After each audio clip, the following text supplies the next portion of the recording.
Hello, Sylvie. How are you? Hello, very well, thank you. I'm very happy to have you part of this conversation, Sylvie. The good of the game, which tries to figuring out how digital technologies and digital transformation can basically help the world becoming a better place. And before we start, maybe briefly introduce you to your audience. So Sylvie Ouziel, you are the CEO of Publicis Group's shared platforms in charge of digital, HR, finance, shared services, as well as Marcel AI corporate platform, procurement, real estate, and insurance. Previously, you was international president of Envision Digital in charge of international expansion of the group and concurrently managing director of Asia Pacific and based in Singapore, basically. He was global CEO of Allianz Assistance and Asia Pacific CEO of Allianz Partners for 4 years. And prior to this, you spent 20 years with Accenture, where you led transformation project for industrial clients, spanning across the aerospace, automotive, construction, pharmaceutical, and healthcare sectors. So a large and broader experience in different industry. And your last position at Accenture was global COO of Accenture Management Consulting. So this is a great pleasure and of course a great opportunity for, let's say, all the audience to have this let's say, overview and insights and all the kind of answers that you can help us figuring out how to connect the dots between digital technologies, transformation, and how, let's say, all of this can be at the service of good of society.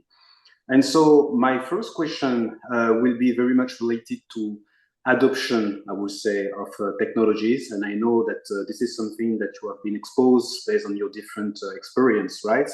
When we talked about technologies, we of course need to figuring out how to make sure that employees, and of course, especially in the case of large industries and large, let's say, companies, how employees are going to take advantage of those new technologies for effectiveness, for efficiencies, etc. And it goes hand in hand with, let's say, a kind of a shift, I would say, in terms of mindset, culture, ways of working, etc. So those type of changes are not, let's say, that easy to make. And sometimes we say that, driving technology project is basically the most easy part of the subject because let's say the most challenging aspect of it is very much the human aspect. So my question for you, Sylvie, will be based on your experience and your views on those, let's say, elements. What does it take, I would say, basically to drive change when it comes to making sure that people are adopting technologies for, let's say, making better work and making a better job and basically, let's say, be more efficient in their daily job?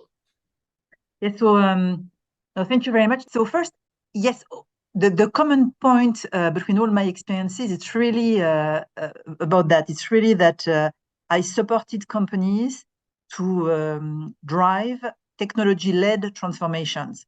And so the important component of the sentence, I think, is transformation, which means, projecting the organization in the future.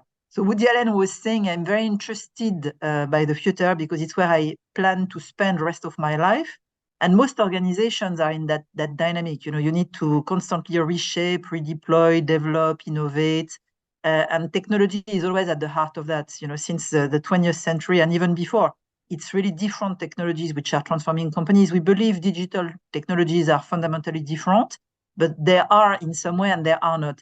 This ability to adapt to new ways of working, new techniques, new tools is not new. It was always more or less painful, more or less well managed, but it was always at the heart of enterprise transformations and civilization transformations. What's new with current technologies, and most of the time we think actually digital technologies, is probably the speed of change and the fact they keep asking us new questions. If you look at the first, for instance, social media and the first development of internet, organizations were a bit bolder because they were a bit less conscious of the implications and the ramifications of what was happening. If you think of Second Life, it's really an interesting example for me. Every company had an island, avatars, meetings, events in Second Life, and they were very proud of it. Davos was happily embracing, having the Davos Island and organizing the next Davos totally in Second Life and so on. If you look at the metaverse today, the world is probably more ready, right? There are a lot of multiplayer games. Metaverse is about massive co-creation. It's about many creators coming together to design and achieve something, and then the best wins, in terms of audience and attractivity. So it's about co-creating massively. It's about monetizing. We've got now the NFTs and other techniques to allow this monetization. And it's about immersion, and obviously, be it in 2D, 3Ds, or different techniques. With 5G, the broadband, and the technologies we have today for immersion, we are more ready. So normally, you would expect that the metaverse or the metaverses would take up far faster than Second Life. And there are some events, some concerts, which everybody is mentioning, which are very successful. But when you look at the statistics, truth is, if you add up all the metaverse today, excluding games, and you compare to the remaining audience of Second Life, you still have more people lost in Second Life, spending in average 4 hours per day, by the way, than you have in all the metaverse joined. So it doesn't mean it's not interesting and it's not going to happen. As someone said, as Bill Gates said, you always underestimate the change which can happen in 3 years, but overestimate what can happen in 1 year. However, today it's very slow. And why that? In my opinion, because notably corporations understood to be more cautious and more thoughtful in terms of implications. You see the debates we have today around AI, explainable AI, data privacy, IP ownership, also the false idea or impression that AI can create because they formulate definite answers, that something is true when it's just an addition of unknown sources, potentially propagating biased ideas. This awareness is far more developed than it was in the past. And I think to some extent, technology now is moving faster than the pace at which companies are adopting it in a very conscious way, because they are more thoughtful in terms of implications on people, on consumers, on society, and also on their employees, but not even only on their employees. So long story short, in the past, we used to plug systems and to hope people could cope with them. Now we are really, I think, collectively more thoughtful in terms of implications of those systems for employees, the famous change management and value realization and business transformation for consumers, but also for society at large, which is maybe that we are becoming collectively, even if we don't always think so, more wise or wiser. So basically, it means that the role of leaders based on this, let's say, faster pace in terms of technology change has been, let's say, quite, let's say, changing also as well in a way. Maybe tell us about, how do you envision, I would say, in this context, the role of the leaders that needs to guide their organization through that type of change? Yes, so it's about understanding the technology and the possibilities of the technology for the business. So finding the use cases, the business models, having the vision for transformation. In the late 90s, it was about a happy globalization, deploying global ERPs, being able to get rid of borders, to manage your supply chain globally, to serve your clients faster. In the 2000, it was more about using the internet to reach out to your consumers more directly and provide a smooth consumer experience. Then we moved into more horizontal ways to deal with the various parts of your value chain and your consumers. And so it was about, for the leaders, understanding those stakes and making the right technology choices, which were consistent in terms of operating model and business model, their organization and their value proposition to consumers and to markets. Today, I think what is even more prominent, it is the ethical dimension. Be it environmental impact, of course, environmental concerns are raising, diversity and inclusion, and also questions about responsibility, liability, ownership, social impact in general. For instance, the famous topic of avoiding to propagate fake news because you are using an AI which is responsible for nothing.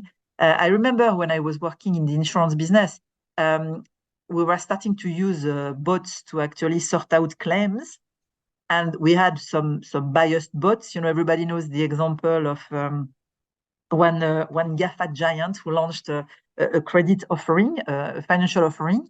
And the bot they were using was actually credit rating one lady and one gentleman. And both happened to be a couple and to be sharing the very same financial data because they were sharing the household data.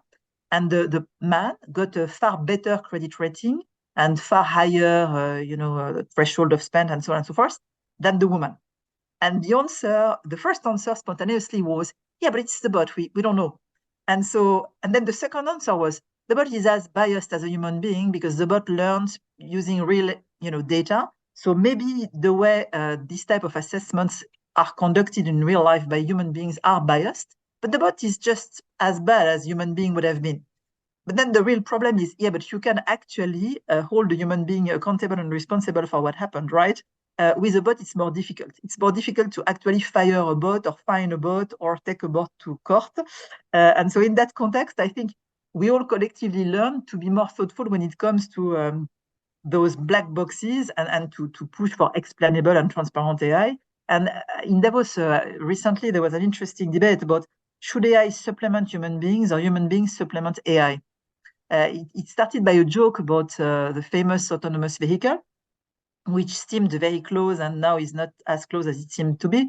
And the joke was, well, I was in an autonomous vehicle and I was, of course, not driving, which might be risky because you take your eyes off the road. And if there is indeed an emergency situation, are you still capable to react fast enough and mobilized to react fast enough? But thanks to the persons who were organizing the test drive, I had a passenger. So at least I was talking to somebody and I was remaining engaged and not just reading or playing with my phone. And so I was still, mobilized and alert in case of any issue. So now before you needed one person to drive a car, now you need actually two persons in the car to make sure it's safe to be in the car. So it's the contrary to productivity gains. And then the conclusion was, yeah, maybe the right approach, it's not the guy is driving and passing over to you, the human being, in case of emergency. It's the opposite. You are driving and the car is actually overriding your decisions in case of emergencies when obviously you are not capable of driving anymore for whatever health problem or whatever happens.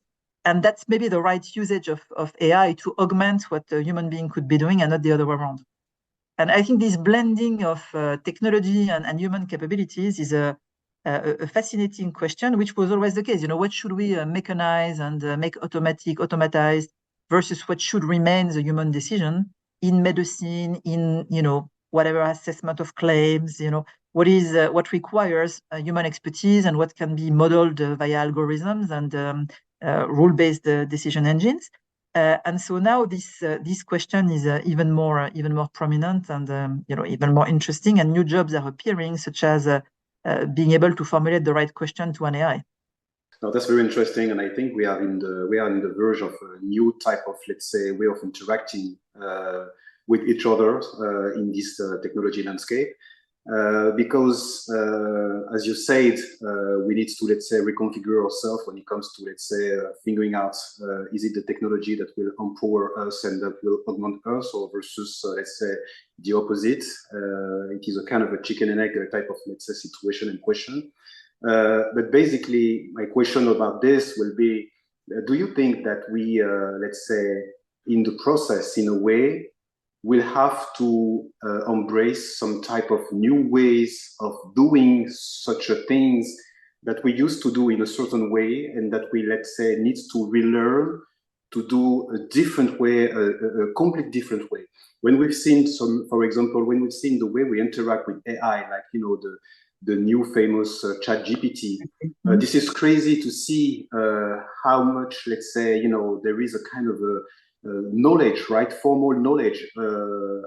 Maybe we, let's say, are going to see that it is, let's say, a kind of academic knowledge that will be formalized around this, which is very much about how do you, let's say, make your prompt, right? How do you formalize prompts that will be very much efficient to get the right answers? So it started to becoming a kind of a skills just to do that, right?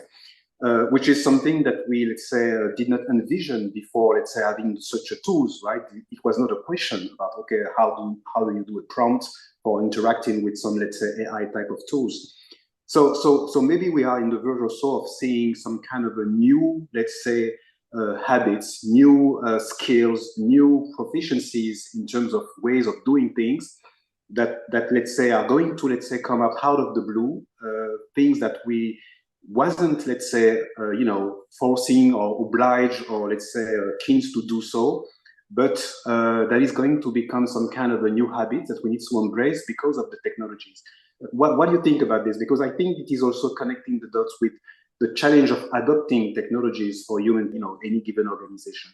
Yeah. What is about this? So one thing, just about the challenge of adopting technology, one remark. I remember visiting labs. It was years ago, so I will mention the company because it's so old. It cannot be held against them. But I was visiting the Alcatel lab, and we were looking at some pilot experiences they had in Italy for elderly at home to allow elderly people to interact with video conferencing, to talk to their families, away or abroad.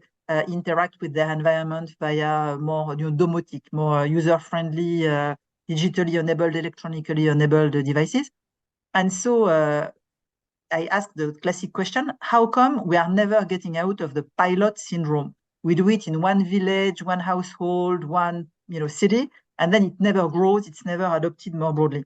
And the answer they made spontaneously, it was a bunch of engineers from the R&D center, and it was like, the problem is not technology, it's the users.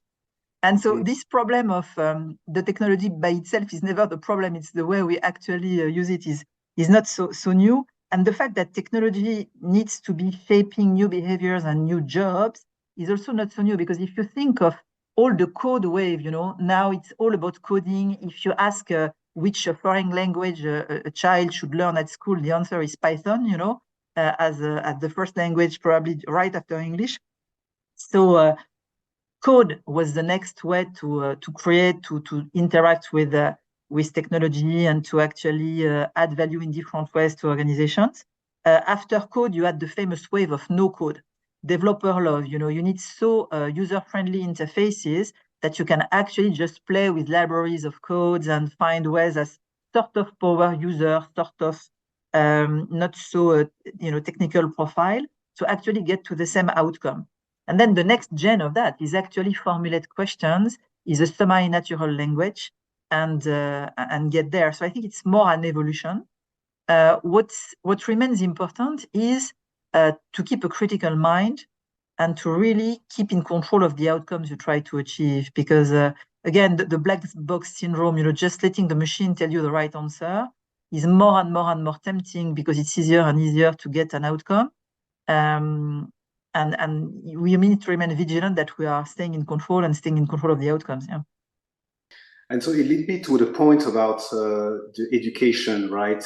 Kind of a key topic, a critical topic for any society at large, which is what is, let's say, the impact, I would say, for, let's say, our young people, young children, etc., when it comes to education. I mean, digital technologies have also, of course, had a very profound impact in that space. And I think this is fair to say that the spread of the computer and accompanying technologies, such as the internet, as you were saying, has led to a very dramatic expansion of educational, let's say, establishment. It helps to, let's say, scale in a way, the way we can learn. So this is good news. Having said that, as we have more people that were able to, let's say, take advantage of these advanced technologies, higher education, etc., following. At the same time, we've seen that there is less people that were able to take advantage of that because they did not have access, right? And they do not have access, I would say, sufficiently with those new technologies, etc. So there is a kind of an issue there because, of course, the technologies and the digital technologies is going at a kind of a fast path, etc., in our society. But it seems like, you see people benefiting from those different, let's say, aspects thanks to the technology in a way, and let's say, augmenting a kind of a gap with other people that do not have access to those technology to, let's say, take any benefits from that. So what will be, from your perspective, let's say, the implication that I would say companies can take on this, let's say, type of issue? What kind of a role, what kind of a, let's say, type of consideration companies can, let's say, maybe have on that aspect? considering the fact that, of course, education benefits to all the society, right? When we are looking for new people, new talent, etc., we, in a way, indirectly benefits from the right level and the good level of education that we, let's say, install in any society to, let's say, feed our companies and do, I would say, make the engine of any companies working. So what could be the role, what could be the implication of, let's say, companies, and especially, I would say, large companies, in solving or helping to solve this, let's say, gap that exists as far as the technology is going on?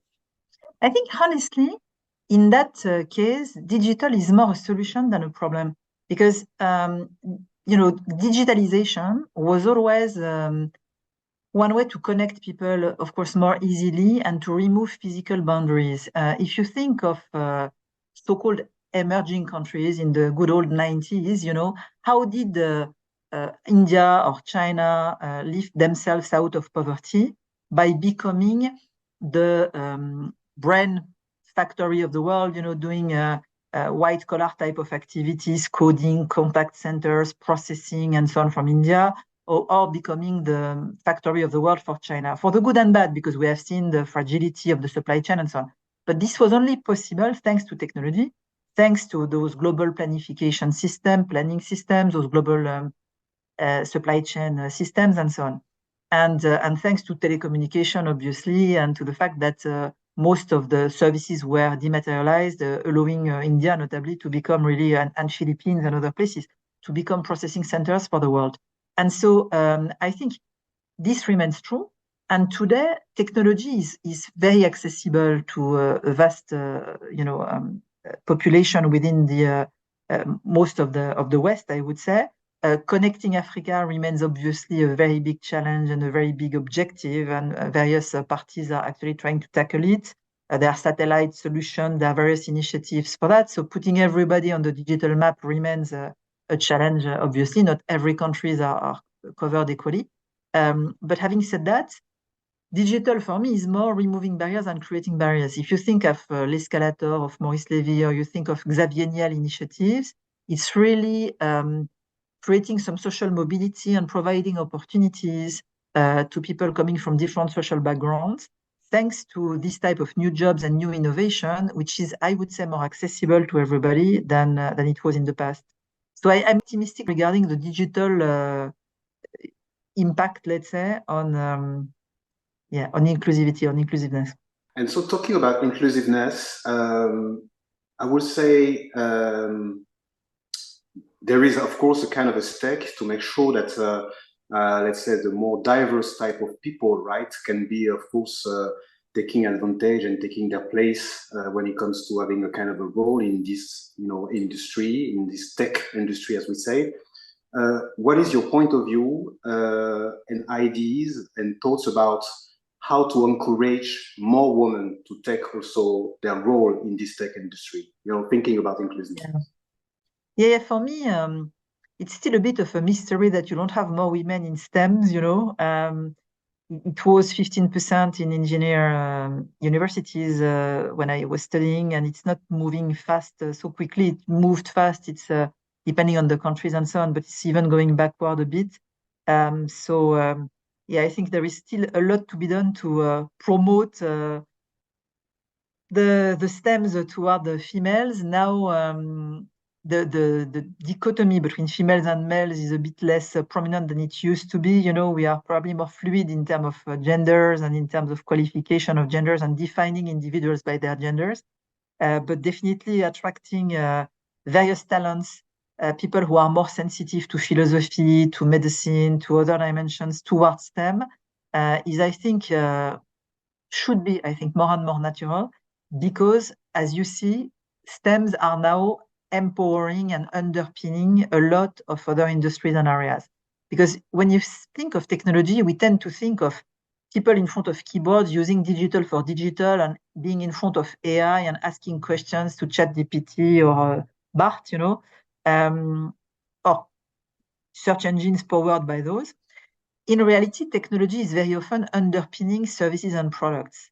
In my recent experience, I was, as you said, working for Envision Digital, which was about reaching net zero for the planet thanks to technologies, and technologies were smart wind turbines.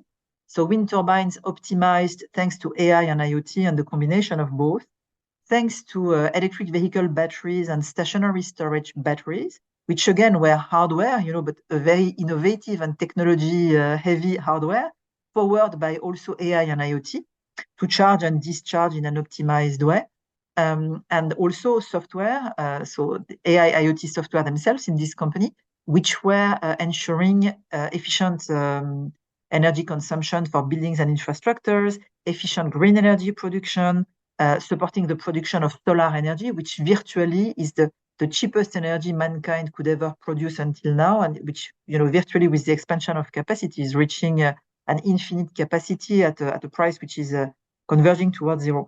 So in this case, it's about wind turbines, batteries, controlling energy infrastructures and energy consumption, underpinned by digital and physical technology. If you think of Alliance Partners, which was my previous job, it's assistance. It's sending you a tow truck on the side of the road when you've got a problem with your car. It's rescuing you when you have a problem trekking in Nepal or Thailand and you need a helicopter rescue. It's helping you at home when you have issues with leakage or whatever. So here it's about in seconds handling millions of calls, being able to dispatch the actual intervention you need, being able to be empathetic, to be high touch, and to reach out physically to you, but also thanks to technology to dispatch the right type of assistance in a very timely fashion and keep you updated digitally so that you see actually the assistance coming, you can fill information, you can make sure it's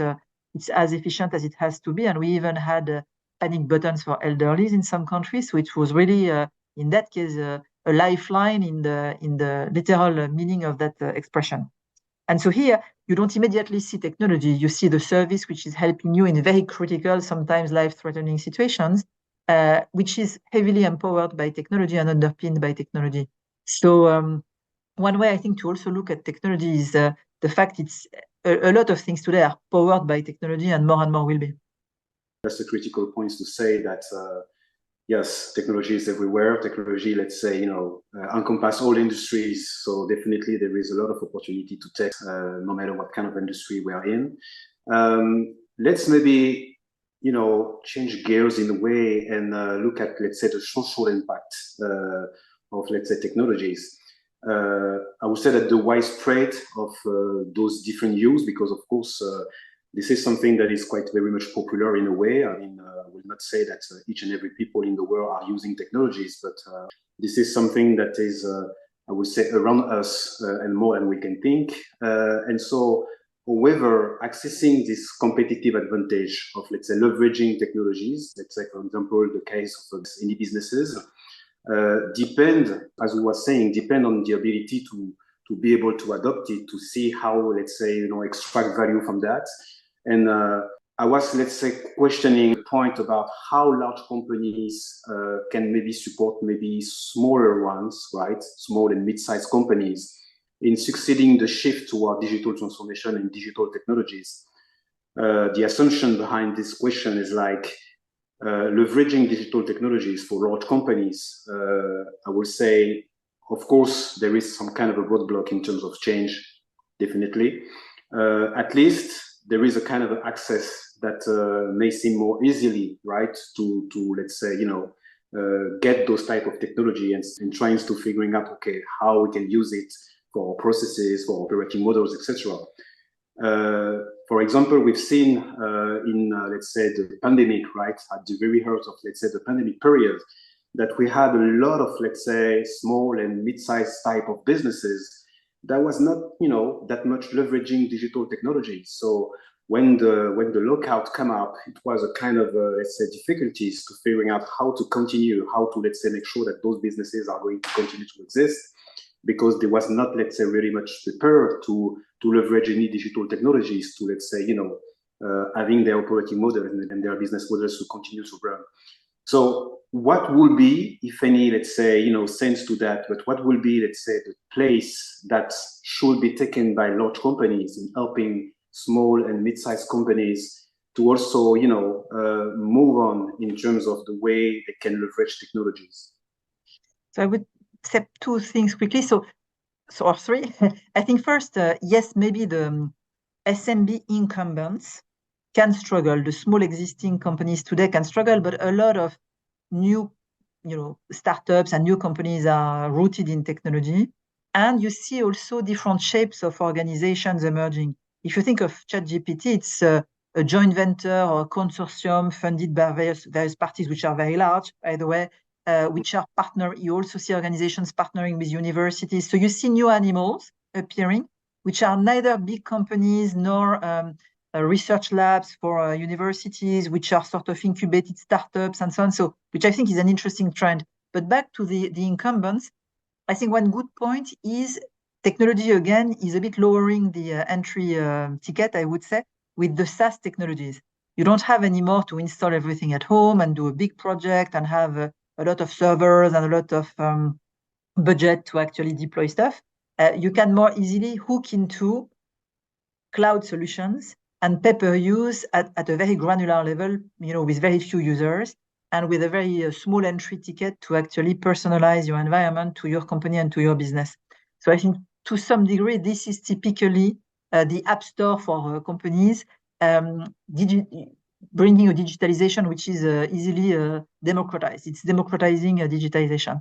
Now, having said that, definitely, states can play a role in terms of ensuring some small business acts to foster and fund and support and ease digitization of mid-sized businesses to enable them to, basically transition and survive. I think that's definitely something which would make sense. And for big corporations, helping the tissue of their providers, notably to digitize in their interaction with big corporations by putting at their disposals portals and tools, is something which is naturally happening today to facilitate end-to-end efficiency. So between this natural impulsion, I would say, of big corporations, technologies maybe raising the bar to digitize via SaaS solutions, notably, and some nudge from governments to support via Small Business Act type of initiatives. There is some hope, I think, also for the mid-size and small companies. Great. My very last question for you, Sylvie, will be about, let's say, the maybe 2 or 3 ideas that you may have if you was, let's say, in a position, right, to decide what will be the key priority on which to invest when it comes to digital for good. What will be your 2, 3, let's say, type of priority to start with? Wow, that's a very challenging question. It's very simple and very challenging. No, I think in terms of investment, if it's for good, the first topic is connecting the planet. As you said, we need to make sure everybody has access to this global village and can play, on this new play field, which is now super critical and as critical as the physical one. Then second, I think it's really to invest in education, and invest in education in the sense of coming back to the basics of asking the right questions, thinking in terms of outcome, and learning a bit philosophy again, not to be following the machine, but to be able to actually use the machine for what it is. And then there is a bit of work to be done around some regulations and legislations when it comes to topics like data privacy, data ownership, IP around AI, freedom of speech, freedom of reach, and being able to make some anonymous statements, and this type of topics. And here, I'm not totally sure we have reached the right governance from a legal framework in front of the challenges we are now facing, and it's leading, in my opinion, to some degree of paralysis. Here, I think the way society is looking at those challenges is a bit behind, notably also in terms of responsibility of AI and so on, as compared to what technology could enable. And here we need to not only put the focus on technology, but put the focus on ethic and society governance, so regulation and legislation, to be able to continue to fruitfully adopt technology innovation. Thank you very much for joining this conversation, Sylvie. It was great to Thank you very much. chat with you, and looking forward to see what next. Thank you very much. Thanks.